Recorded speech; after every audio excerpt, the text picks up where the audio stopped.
Hello everyone, welcome back to my channel at the rate M0099। आशा करते हैं आप लोग स्वस्थ होंगे, मस्त होंगे, जबरदस्त होंगे और आपकी तैयारी एकदम अच्छे लेवल से चल रही होगी।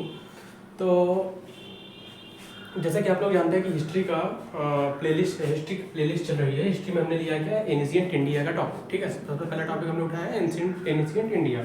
इस प्राचीन भारत की जो चीज़ें हैं उनके बारे में हम इस टाइम डिस्कस कर रहे हैं, जिसमें हमने 7 लेक्चर तक खत्म कर दिया है। ठीक है, ये है 8वां लेक्चर। ठीक है, 7वां लेक्चर की शुरुआत हमने कहाँ से की थी, सिंधु घाटी सभ्यता से। ठीक है, सिंधु वैली सिविलाइजेशन। ठीक है, सिंधु घाटी सभ्यता में हमने इससे पहले पार्ट 1 उसमें काफ़ी सारे पॉइंट हैं, काफ़ी सारे क्या 2-4 अच्छे पॉइंट हैं जो भी इंपॉर्टेंट पॉइंट्स।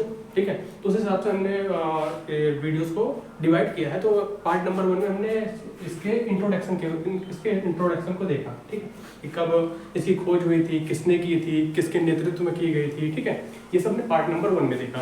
आज बारी है पार्ट नंबर 2 की। पार्ट नंबर 2 में हम क्या देखेंगे, पार्ट नंबर 2 में हम देखेंगे सामाजिक जीवन। ठीक है, सिंधु घाटी सभ्यता के सामाजिक जीवन के बारे में। ठीक है, कि उनका रहन सहन कैसा था, वो क्या करते थे, क्या खाते थे, क्या किस वर्गों में कितने वर्गों में डिवाइड थे। ठीक है, ये सब हम इस वाले वीडियो में जानेंगे। ठीक है, कौन सा, सामाजिक जीवन के बारे में। ठीक है, उनकी सोशल लाइफ कैसी थी। ठीक है, तो ये हिस्ट्री का हमारा सेक्शन है। ठीक है, जीके जीएस में हिस्ट्री का जो सेक्शन आता है, ठीक है, उससे रिलेटेड है। और सिंधु घाटी सभ्यता से काफ़ी क्वेश्चन पूछे भी जाते हैं। ठीक है,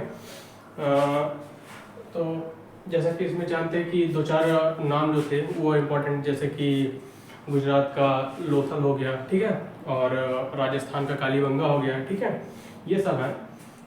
तो चलिए बिना टाइम को बर्बाद किए वीडियो को शुरू करते हैं। ठीक है, तो देखते हैं कि सिंधु घाटी सभ्यता की जो सोशल लाइफ थी में सामाजिक जीवन था वो कैसा था। ठीक है, तो चलिए शुरू करते हैं। यहाँ पे छोटे छोटे पॉइंट लिखे हुए हैं। ठीक है, इन छोटे छोटे पॉइंट को एक्सप्लेन करता हूँ। ठीक है, सबसे पहला पॉइंट क्या है हमारा, समाज का आधार। ठीक है, what was the base of his what was the base of what was the base of his society. ठीक है, what was the base of his society. ठीक, उनके समाज का आधार क्या था। ठीक, ये था। तो उनके समाज का जो आधार था वो परिवार था। ठीक है, family was the base of his society. ठीक है, फैमिली उनके परिवार का आधार था। ठीक, जिसको बोलेंगे क्या, मात्र, ठीक है, सत्तात्मक। ठीक है, इसको बोलेंगे क्या, मात्र सत्तात्मक। ठीक है, उनके सोसाइटी का आधार कैसा था, मात्र सत्तात्मक था। ठीक है, अगर आधार मानते किसको थे, परिवार को मानते थे। ठीक है, वो आधार किस प्रकार का था, तो उसमें क्या लिखेंगे हम, मात्र सत्तात्मक। ठीक है, 2 तरह से बन रहा है। अगर पूछेगा समाज का आधार क्या था, ठीक है, what was the base of the society, तो क्या लिखेंगे आंसर, फैमिली मींस परिवार। ठीक है, अगर पूछेगा what was the kind of the base of his, which kind was the base of his society. ठीक है, उनके समाज का आधार का प्रकार क्या था। ठीक है, तब क्या लिखेंगे हम, मात्र सत्तात्मक। ठीक है, ये हो गया पहला पॉइंट। दूसरा पॉइंट क्या है, दूसरा पॉइंट है वर्गीकरण में क्लासिफिकेशन। ठीक है, मींस जो उनका समाज था, ठीक है, जो उनकी सोसाइटी थी वो कितने भागों में डिवाइड थी। ठीक है, कितने भागों में उनका वर्गीकरण किया गया था। ठीक है, तो उनका जो वर्गीकरण था वो 4 भागों में किया गया था। ठीक है, 4 भाग कौन कौन से थे, विद्वान, योद्धा, व्यापारी और शिल्पकार। ठीक है, जैसे वेदों में पढ़ा होगा हमने, कितने पार्ट में डिवाइड किया था, ब्राह्मण, ठीक है, क्षत्रिय, शूद्र, वैश्य। ठीक है, उसी प्रकार इसमें इस समाज में भी 4 प्रकार से वर्गीकरण किया गया है। पार्ट नंबर 1 में विद्वान। ठीक है, विद्वान में वो आते थे जो पढ़ाई करते थे। ठीक है, पढ़ने लिखने वाले। ठीक है, जो पढ़ने लिखने वाले थे उनको विद्वान वाली कैटेगरी में रखा जाता था। ठीक है, जो मतलब ये सब साहित्य वगैरह पढ़ते थे, वेद वगैरह पढ़ते थे, इस समझ गए ना, वेद मतलब विद्वान मतलब जो पढ़ने वाले थे। ठीक है, जिनका काम था पढ़ना। ठीक है, उनको विद्वान कैटेगरी में रखा गया था।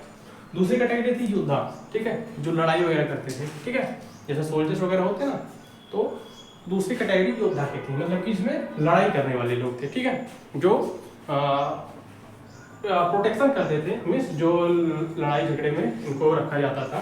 ठीक है, जैसे यहाँ पे आर्मी वगैरह होती है। ठीक है, तो उसमें योद्धा वाली कैटेगरी में उसको उनको रखा जाता था। तीसरी कैटेगरी हमारी व्यापारी, ठीक है, व्यापारी वो होते थे जो व्यापार करते थे, ठीक है, जो सामान को बेचते उठते थे, ठीक है, वो व्यापारी कैटेगरी। जैसे यहाँ पे दुकानदार वगैरह होते हैं ना, शॉपकीपर्स वगैरह, वो क्या है, एक तरह से बिजनेसमैन या व्यापारी है, ठीक है।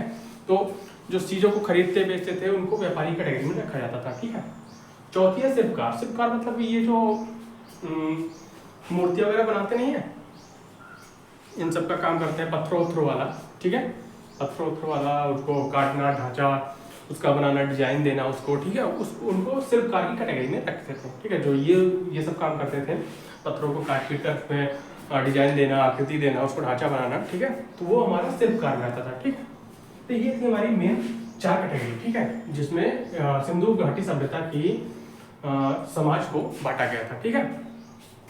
The society of the Sindhu valley civilisation was divided into या फिर क्लासिफाइड इनटू 4 पार्ट्स, ठीक है। तो अब अगला पॉइंट देखते हैं। अगला हमारा क्या है, आहार का प्रकार, ठीक है। उनके आहार का प्रकार कैसा था, वो किस तरह की चीजें खाते थे, ठीक है। तो वो दोनों थे, ठीक है, मांसाहारी भी थे, शाकाहारी भी थे, ठीक है। मांस भी खाते थे और फल फूल पत्तियां ये सब भी खाते थे, ठीक है। तो उनमें दोनों प्रकार के लोग थे। ये नहीं था कि सिर्फ शाकाहारी ही खाते हैं, कि अनाज खा रहे हैं, फल फूल खा रहे हैं, पत्तियां खा रहे हैं, ऐसा नहीं था। जानवर वगैरह भी खाते थे मार के, ठीक है। तो मांसाहारी की कैटेगरी भी थी उनमें और शाकाहारी वाली कैटेगरी भी थी, ठीक है। या फिर हो सकते हैं सीधा सीधा ऑमनीवोरस, ठीक है। ऑमनीवोरस में तो दोनों खाते हैं, ठीक है, मतलब एक पर्टिकुलर आदमी जो दोनों खाता हो, ठीक है। बाकी मांसाहारी होता है जो सिर्फ मांस खाता हो, ठीक है, सिर्फ मांस मछली पे डिपेंड रहता हो, वो हुआ हमारा मांसाहारी, ठीक है। और मिस कार्निवोरस, ठीक है। और जो शाकाहारी होता है वो सिर्फ ये फल फूल अनाज पत्तियां इन सब पे डिपेंड रहता है, ठीक है। तो वो होता है हमारा शाकाहारी हर्बीवोरस। और ओमनीवोरस जो होता है एक पर्टिकुलर आदमी से एक आदमी जो दोनों चीजें खाता हो, ठीक है, जो दोनों पे डिपेंड रहता हो, मीन्स वो मांस मछली भी खाता हो और ये अनाज वगैरह भी खाता हो। तो उनको क्या बोलेंगे हम, सर्वाहारी मीन्स ओमनीवोरस, ठीक है। तो उनका जो आहार था वो आहार का प्रकार था, फिर जो वहाँ के लोग थे, ठीक है, वो मांसाहारी भी थे और शाकाहारी भी थे, मतलब कि मांस मछली भी खाते थे और फल फूल पत्तियां अनाज ये सब भी खाते थे, ठीक है। ये था हमारा 3 पॉइंट। इसके बाद फिर 1-2 पॉइंट और बचे हैं कि उनका आमोद प्रमोद का प्रकार कैसा था, ठीक है। आइए जानते हैं। लास्ट के जो 3 पॉइंट बचे हुए हैं सामाजिक जीवन में, जो सोशल लाइफ के बारे में, ठीक। तो उसमें जो है ये एक पॉइंट है आमोद प्रमोद का साधन, ठीक है। आमोद प्रमोद का अर्थ क्या होता है, सबसे पहले ये तो जानते हैं। आमोद प्रमोद का मतलब होता है मनोरंजन, ठीक है, द मीडियम ऑफ एंटरटेनमेंट, ठीक है, एंटरटेनमेंट, ठीक है। इस एंटरटेनमेंट का जो साधन था उनका, मनोरंजन का साधन जो था, ठीक है, वो क्या था, ठीक है। जैसे हम लोग मनोरंजन के लिए क्या करते हैं, खेलते हैं, कूदते हैं, टीवी देखते हैं, ठीक है, ये सब हमारा मीडियम ऑफ इंटरटेनमेंट है, ठीक है। तो उस टाइम के जो सिंधु घाटी सभ्यता के लोग थे, ठीक है, उनका मीडियम ऑफ इंटरटेनमेंट क्या था, ठीक है, वो किस तरह से मनोरंजन करते थे, ठीक है, इंटरटेनमेंट करते थे, वो जानते हैं। जुआ खेलना, ठीक है, जुआ खेलने मतलब जानते हैं, गैम्बलिंग, ठीक है, जुआ खेलना, शिकार करना मीन्स हंटिंग, ठीक है, नृत्य संगीत मीन्स डांसिंग एंड सिंगिंग, ठीक है।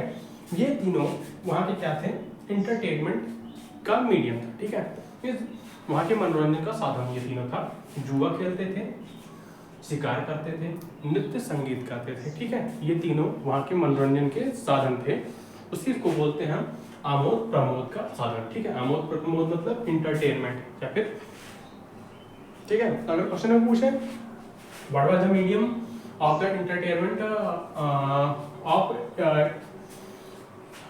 ये इंदौर वैली सिविलाइजेशन, ठीक है, तो अगर पूछेगा ये क्वेश्चन तो क्या लिखेंगे हम वहाँ पे, हो सकता है 3 ऑप्शन दिया हो या फिर एक ही ऑप्शन दिया हो, ठीक है। तो तीनों को जानना जरूरी है, तीनों जानते रहिए, मीन्स गैम्बलिंग, ठीक है, hunting, dancing and singing, means जुआ खेलना, शिकार करना, नृत्य और संगीत, ठीक है। अगला जानते हैं वस्त्र पहनावा, ठीक है। जो यहाँ के लोग थे वो किस तरह के कपड़े पहनते थे, ठीक है, किस चीज से बने हुए, ठीक, वो ऊनी और सूती, ठीक है, ऊनी और सूती दोनों तरह के कपड़े पहनते थे, मीन्स कॉटन एंड वुलन, ठीक, दोनों तरह के कपड़े हुए पहनते थे। ठीक है। ठीक है, अब जैसे हुआ ना, कॉटन का यूज़ कहाँ करते हैं, कॉटन का यूज गर्मी में करेंगे, ठीक है। मीन्स ये जो सूती कपड़े हैं, ठीक है, गर्मी में पहनेंगे। वुलन जो है, ऊनी जो है, उसको कहाँ पहनेंगे, कब, ठंडी में पहनेंगे, ठीक है। तो वो लोग जो थे दोनों तरह के कपड़े पहनते थे, ठीक है, ऊनी भी पहनते थे, सूती भी पहनते थे, ठीक है। और लास्ट पॉइंट हमारा शव, ठीक है। शव की क्या करता था, शव मतलब डेड बॉडी, ठीक है। मीन्स मरने उपरांत उनका क्या किया जाता था शवों का, ठीक है। तो जलाया भी जाता था, दफनाया भी जाता था, ठीक है। दोनों प्रकार की प्रथाएं इसमें प्रचलित थी, ठीक है। दोनों चीजें की जाती थी, जलाया भी जाता था और दफनाया भी जाता था। कोई पर्टिकुलर नहीं था कि मरने के बाद जलाया ही जाएगा या फिर दफनाया ही जाएगा, ठीक है। दोनों चीजें होती थी, ठीक है। अपना अपना था पॉइंट कि कोई जलाता था, कोई दफनाता था, ठीक है। तो लास्ट का यह था कि उनके शवों को जलाना और दफनाना दोनों प्रकार की प्रथाएं उसमें थी, ठीक है, इनके टाइम में। ये था हमारा लास्ट पॉइंट उनके सामाजिक जीवन के बारे में, ठीक है। इंपॉर्टेंट पॉइंट देख रहे हैं, ठीक है, जितना एग्जाम में आना इंपॉर्टेंट है, ठीक है, उससे ज़्यादा बाहर का कुछ नहीं, ठीक। तो यहाँ पे इनके सोशल लाइफ के बारे में जो कुछ भी था इंपॉर्टेंट, वो यहाँ पे खत्म होता है, ठीक है। तो अब इसके बाद फिर हम देखेंगे, ठीक है, उनकी नगर योजना कैसी थी, ठीक है। नगर योजना मतलब जो उसमें आते ना क्वेश्चन की स्नान कुंड की मतलब लेंथ कितनी थी, ठीक है, उनका ब्रेथ कितना था, ठीक है, ये सब पूछा जाता है ना। तो अगले वीडियो में उनकी नगर योजना के बारे में हम जानेंगे, ठीक है। यहाँ पे हमारा सामाजिक जीवन खत्म होता है, ठीक है। चलिए वीडियो को खत्म करेंगे, मिलेंगे अगले वीडियो में, तब तक के लिए बाय, टेक केयर, जय हिंद।